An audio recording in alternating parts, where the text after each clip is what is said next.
Lorsqu'ils rentrent au bercail le soir, après une journée de travail, les trains et les métros d'Île-de-France font comme beaucoup d'entre nous, ils prennent une bonne douche. Évidemment, on ne les lave pas aux gants de toilette. Pour nettoyer l'intérieur d'un RER de 12 voitures, du sol au plafond, il faut compter 5 heures et une dizaine d'agents. Pour la carrosserie, là encore, il faut du monde.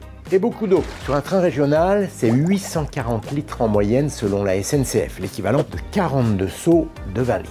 Cela dit, l'entreprise cherche à réduire cette consommation en récupérant l'eau. Ici, les trains passent dans une sorte de lavomatique. Ils avancent à 5 km/h entre des rouleaux qui lavent et rincent leur façade. Une microstation permet ensuite de recycler l'eau et donc de travailler en circuit fermé. Les matériels sont lavés au moins une fois par semaine, et c'est parfois plus, à cause notamment des graffitis. Rien que pour les rames du métro parisien, on estime qu'ils couvrent chaque année 75 000 m² de carrosserie. C'est l'équivalent de 10 terrains de football. Pour les faire disparaître, il faut utiliser un détergent et frotter mètre carré par mètre carré. Mais les gares et les trains sont aussi victimes d'incivilités. Cela va du papier jeté par terre aux murs que certains prennent pour des urinoirs, à tel point que la SNCF a dû parfois poser des recoins anti-urine. Pour le reste, la propreté est assurée par un service spécialisé qui déploie ses agents et des robots laveurs sur le réseau. Bon, chacun peut aussi faire de son mieux pour garder les lieux propres pour notre confort et celui des autres passagers.